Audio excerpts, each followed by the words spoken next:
वो पथ क्या पथिक कुशलता क्या, जिस पथ में बिखरे शूल न हूं, नाविक की धैर्य कुशलता क्या, जब धाराएं प्रतिकूल न हूं। नमस्कार साथियों, मैं आपका अपना मिस सामंत एक बार फिर से आप सभी का हार्दिक स्वागत करता हूं आपके अपने YouTube चैनल पर जिसका नाम है उत्तराखंड वाला।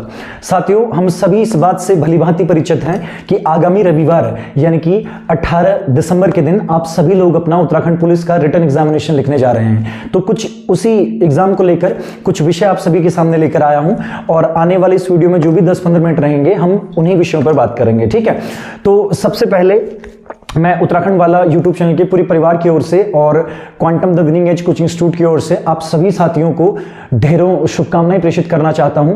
मैं उम्मीद करता हूं और ईश्वर से प्रार्थना भी करता हूं कि जितना भी एफर्ट, जितना भी मेहनत आप लोगों ने पिछले 5-6 महीनों पे किया है अपने लिए, अपनी पढ़ाई के लिए, अपने एग्जाम के लिए, ईश्वर उसका फल आप सभी को जरूर दे। तो चलिए साथियों, आज की वीडियो स्टार्ट करते हैं और कुछ महत्वपूर्ण बातें आप लोगों ने ध्यान रखनी है। ठीक है, तो उस पर हम लोग क्या करते हैं, चर्चा करते हैं। ठीक, सबसे पहली चीज तो यह है कि 18 तारीख की सुबह आप लोगों ने कुछ चीजों का ध्यान रखना है। ठीक है, जैसे सबसे पहली चीज ये कि आप लोगों का जो एडमिट कार्ड रहेगा, क्या रहेगा बाबू, नंबर 1 क्या है, आप लोगों का पहला क्या है, आप लोगों ने सभी निकाल लिया होगा, अगर नहीं निकाला है तो कल सुबह पक्का निकाल लीजिएगा। ठीक है, जो आपका एडमिट कार्ड है, एडमिट कार्ड एक तो अपने पास रख लेना बाबू। ठीक है, एडमिट कार्ड अपने पास रख लेना है। ठीक, जहां पर आप सोते हैं, मतलब जहां पे भी आप लोग अधिकांश समय व्यतीत करते हैं वहां पे रख लेना है। ठीक है, इसके साथ आप लोगों ने अपनी 2 पासपोर्ट साइज की फोटो रख लेनी है। क्या कर लेनी है, 2 पासपोर्ट साइज का क्या रख लेना बाबू, फोटो रख लेना है। ठीक है, ठीक, अच्छा, इसके अलावा कोई भी एक पहचान पत्र, मतलब वोटर आईडी कार्ड या आधार कार्ड जो भी है, आधार कार्ड मान लेते हैं। तो तीसरा चीज आप लोगों ने क्या रख लेना, अपना आधार कार्ड। क्या रख लेना बाबू, आधार कार्ड रख लेना है। ठीक है, ये 3 चीजें।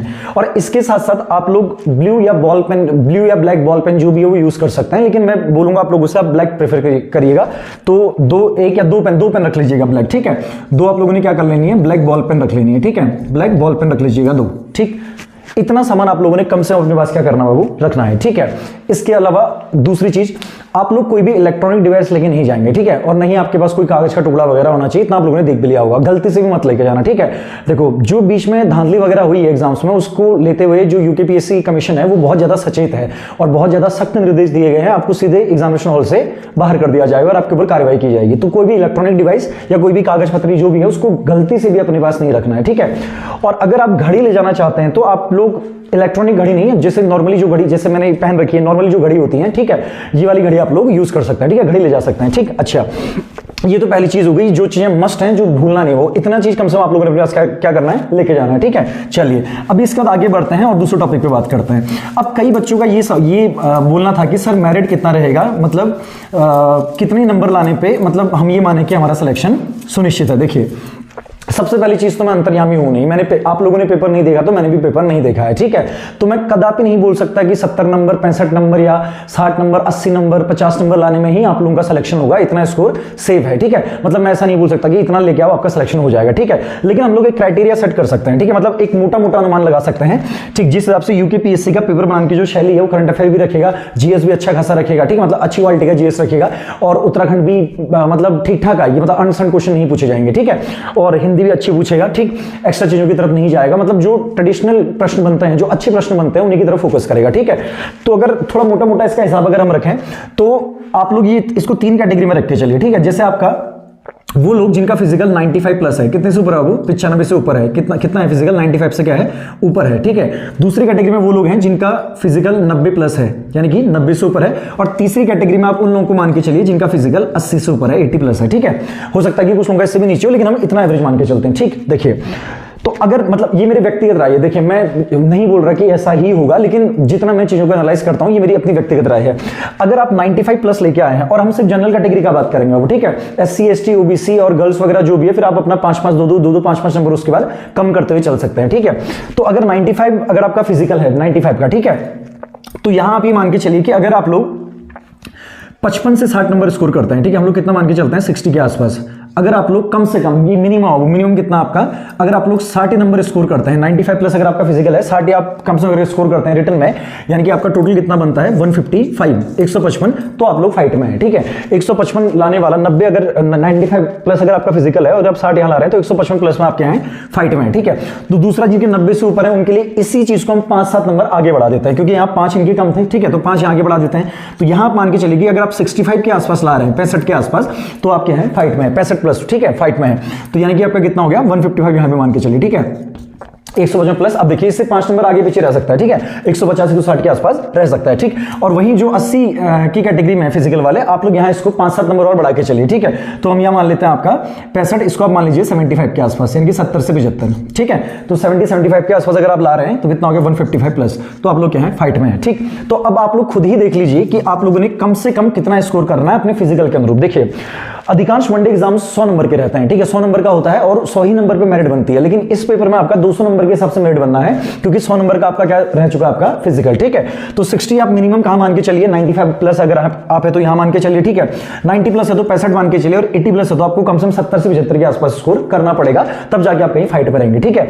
अब दूसरा प्रश्न क्या इतने में हो जाएगा, ठीक है, मतलब सर क्या फाइनल सिलेक्शन जो है वो 155 नंबर में हो जाएगा। देखिए बाबू, इस बात की अभी मतलब कोई उम्मीद नहीं है कि 155 में होगा या नहीं होगा, हो सकता है कि कम में भी हो जाए, पेपर टफ आ जाए, हो सकता है कि पेपर बहुत आसान आ जाए, तो इसी को 5-5 और बढ़ा के रख लेते हैं, ठीक है, 65 हो सकता है 160-165 मिनट चला जाए, लेकिन ये एवरेज रहेगा, ठीक है। 155 नंबर आपका एवरेज रहेगा, 70 से 75% के आसपास ही मेरिट जानी है, ठीक है, 72-75 के आसपास मोटा मोटा मान के चलते हैं। तो 155 यानी कि 155 से अगर ज्यादा आप स्कोर करेंगे तो आप बिल्कुल किस में वो फाइट में है, क्योंकि इसके पीछे एक बहुत बड़ा रीजन पोस्ट हुआ, नंबर ऑफ पोस्ट इसमें 1521 है, शायद फिक्स तो नहीं है, लेकिन शायद 1500 के आसपास पोस्ट है, ठीक है। और उत्तराखंड में ये इतिहास भी रहा है बाबू, जो बड़े बड़े फॉर्म्स आए, जैसे फॉरेस्ट गार्ड, लास्ट जो फॉरेस्ट गार्ड था जहां आपका 900 या 1000 के आसपास शायद पोस्ट थी, तो उसमें भी लास्ट में जो जनरल में जो सिलेक्शन हुआ था 65-65 के आसपास ही हुआ था, ठीक है, 65 के आसपास। तो 155 प्लस भी अगर आप स्कोर करते हैं तो आप लोग सेफ जोन में है, ठीक है, इतना हो गया। अच्छा, अब दूसरी चीज ये है कि अभी तक आप लोगों ने क्या किया, ये इस पे डिपेंड करता है, यानी कि अभी तक जितना भी जब से आपने फिजिकल, मई में शायद आप लोगों के फिजिकल हुए थे, उसके बाद अभी आपका क्या चल रहा है दिसंबर, तो इन पिछले 5-6 महीनों में आपने जो किया, अब ये इस बात पे डिपेंड करेगा कि आपका एग्जाम कैसा जाएगा, ठीक है। अब कोई घुट्टी तो है नहीं कि 2 दिन पहले आप लोगों को पिला दी जाए और आप लोग सब वहां करके आए, अभी लास्ट 2 दिन बचा हुआ है, ठीक है। अच्छा, अब इन 2 दिन की प्लानिंग क्या है, देखिए व्यक्तिगत तौर पर मुझे ये लगता है कि आप लोगों ने ये 2 दिन बिल्कुल, जैसे आज का दिन है कल का दिन है, बिल्कुल एकदम रेस्ट, एकदम मतलब इसको फुल ऑन बिल्कुल एकदम शांत तरीके से अपना क्या करना है, ये 2 दिनों को व्यतीत करना है, ठीक है। बहुत ज्यादा बर्डन मत लीजिए, ठीक है। क्या बोलते हैं कि अभी भी पढ़ रहे हैं ये वो सो आंसर नोट्स निकाल रहे हैं, 2 दिन पूरा रेस्ट कीजिए, आराम से अपने शरीर को क्या दीजिए, आराम दीजिए, अच्छी नींद लीजिए, अच्छा खाना खाइए, और जब संडे को एग्जाम देने जाएंगे तो तरोताजा होकर जाइएगा, ठीक है। अब देखो जितना आप लोग कर सकते थे और जितना आप लोगों ने किया, कुछ लोगों ने बहुत मेहनत भी की होगी, कुछ लोगों ने शायद उतनी मेहनत नहीं किया, अब उसके बाद जो भी रिजल्ट आना है वो भगवान पे छोड़ दीजिए, आप लोग जितना खुद को तैयार करके गए हैं ये इनफ है, ठीक है। अब ज्यादा इस बारे में सोचना नहीं है। दूसरा, आने वाले टाइम पे देखिए, मैं कई लोग मुझसे ये बोलते हैं, अभी भी मेरे पढ़ाए जो स्टूडेंट हैं उनके अभी भी मैसेज आ रहे हैं कि सर अगर नहीं होगा तो क्या करेंगे वो। सो देखिए, मैं आप लोगों से स्पष्ट कहना चाहता हूं कि कोई भी एग्जाम ये तय नहीं करता कि आप लोग काबिल हैं या नहीं है किसी चीज के काबिल, ठीक है। मतलब एक छोटा सा एग्जाम कभी भी तय नहीं करेगा कि आप लोगों का फ्यूचर क्या होगा, ठीक है, या आप लोग काबिल हैं या नहीं है। देखिए मायने रखती है आपकी मेहनत, ठीक है, और आपका निरंतरता, आपकी मेहनत, आपकी निरंतरता, और आपके अंदर वो जुनून होना चाहिए बाबू, ठीक है।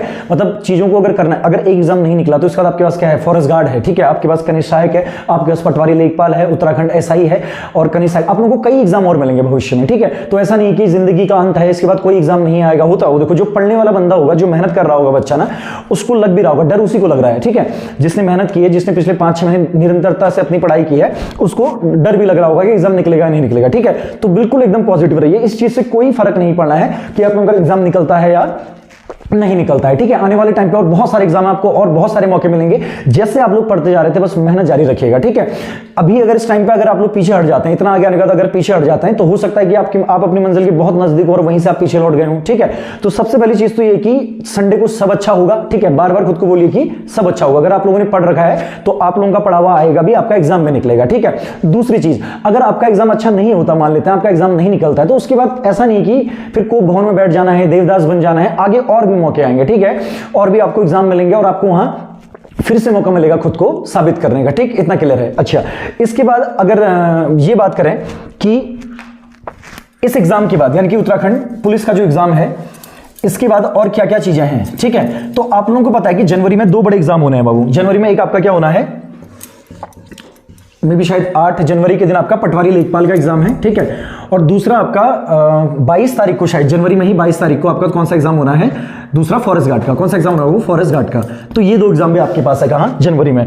तो जहां से जैसे आपकी पढ़ाई चल रही है उत्तराखंड पुलिस के लिए, लास्ट जो आप 1 महीने से कंटिन्यूस चीजों को मतलब ज्यादा अपने पक्ष में करने के लिए ज्यादा मेहनत कर रहे हैं, तो इसको जारी रखिएगा, ठीक है। मतलब ऐसा नहीं कि उत्तराखंड पुलिस का पेपर होने के बाद फिर 8-10 दिन का ब्रेक ले लिया, ऐसा नहीं करना है। जिस तरीके से आपकी पढ़ाई चल रही थी, मतलब जितना टाइम आप अपनी पढ़ाई को दे रहे हैं, उतना कम से कम, या हो सके तो उससे ज्यादा टाइम किसको दीजिए, आपका अपनी पढ़ाई को फिर से, क्योंकि आप लोगों ने जनवरी में ये 2 बड़े एग्जाम देने हैं, ठीक है।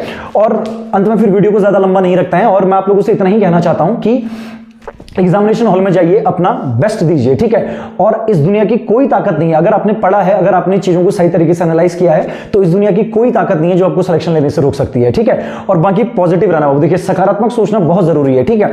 जब तक चीजें आपके पक्ष में नहीं होंगी, जब तक आप चीजों को सकारात्मक तरीके से अपने साथ नहीं लेंगे, तो तब तक चीजें आपके पक्ष में नहीं होने वाली है, ठीक है। और जाते जाते फिर एक बात ये बोलना चाहेंगे कि हिंदी बहुत क्रूशियल रहेगा बाबू, ठीक है। हिंदी क्या रहेगा, बहुत क्रूशियल। जो 20 क्वेश्चन हिंदी के आने हैं, उनको अच्छे से देख के बिल्कुल 1-2 बार क्वेश्चन को पढ़ के टैकल कीजिएगा। हिंदी ही गेम चेंजर रहेगा बाबू। मैं हमेशा से बोलता आया हूं कि उत्तराखंड के एग्जाम्स में लोग उत्तराखंड और जीएस के पीछे भाग रहे हैं, हिंदी सबसे ज्यादा क्रूशियल है। अगर आप हिंदी में 20 में से 14-15 नंबर स्कोर नहीं कर पाएंगे, 13-14, 14-15 नंबर नहीं ला पाएंगे, तो आप लोग वहीं दौड़ से बाहर हो जाएंगे, ठीक है। जीएस में हिस्ट्री, पॉलिटी, ज्योग्राफी का वेटेज मिला के 20 नंबर मान के चलिए, ठीक है। 15 नंबर आप क्या मान के चलिए, आपका कंप्यूटर और आपका रीजनिंग, सॉरी कंप्यूटर, आपका कंप्यूटर रीजनिंग हो गया आपका, और क्या मान के चलिए, करंट अफेयर मान के चलिए। 5 नंबर का कंप्यूटर और इकोनॉमिक्स हो गया, ठीक है। तो रीजनिंग में अगर आपने हिस्ट्री, पॉलिटी, ज्योग्राफी और रीजनिंग वगैरह और थोड़ा बहुत कंप्यूटर और करंट अफेयर मैंने बीच में क्लास में करवाई भी थे, अगर करंट अफेयर वगैरह आप लोगों ने कर रखे हैं, तो 30 नंबर मतलब 28-30 नंबर अगर आप कहां लेके आते हैं, जीएस वाले सेक्शन में लेके आते हैं, ठीक है। इतने ही 27-28 नंबर अगर आप लोग कहां मानते हैं, अपने उत्तराखंड वाले सेक्शन में मानते हैं, और 14 नंबर कहां मानते हैं आपका हिंदी में, तो ये आपके 70 नंबर है। और 70 नंबर अगर आप लेके आते हैं और 90 के आसपास भी अगर आपका फिजिकल है, तो आपका सिलेक्शन श्योर शॉट है। मतलब 155-160 के आसपास अगर आप नंबर लेके आएंगे, तो आप फाइट में हैं, बिल्कुल। देखो, हिम्मत नहीं हारनी है, एकदम सकारात्मक रहिए और अपने आसपास माहौल सकारात्मक बना के रखिए, ठीक है। और आप फिर एक बार आप लोग उत्तराखंड पुलिस का एग्जाम देके आइए, उसके बाद जो आगामी हमारा ग्रुप सी का एग्जाम वगैरह है, उसके लिए जो क्लास का टाइमिंग्स वगैरह रहेगा, उस पर हम फिर बाद में डिस्कस करेंगे, ठीक है। तो मेरी तरफ से एक बार फिर से आप सभी को ढेरों शुभकामनाएं, ठीक है। और मैं अपने इष्ट देव से और भगवान से मैं प्रार्थना करता हूं कि आप सभी को आपकी मेहनत का फल जरूर जरूर मिलेगा। मैं अमित सामंत आप सभी से विदा लेता हूं। आप सभी का धन्यवाद। नमस्कार साथियों।